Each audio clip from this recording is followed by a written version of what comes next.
Tapi ulahnya lo ingin yang terbaik aja, bukan hanya untuk rakyat tapi untuk para pegawai juga.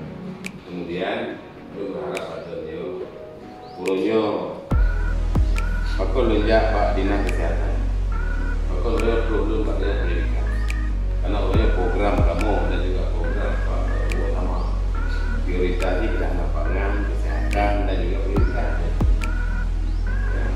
Ternyata mampu penuh lah nilai yang besar sangat. Laporan orang yang besar jumlah pegawai 6.000 lebih. Ini ada dari pastinya pegawai nyata mana pegawai baik. Itu memang baik. Ini ada pegawai baik. Kalau ingin dan tentunya kamu supaya tidak begitu benar.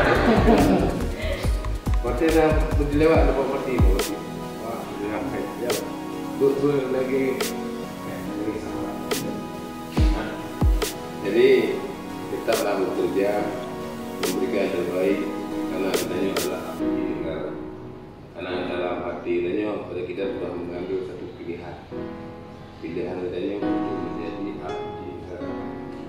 Ini memang oleh karena siap berarti laksanakan tanggung jawab itu sepenuhnya. Saling bahu membahu, bantu membantu. Nah,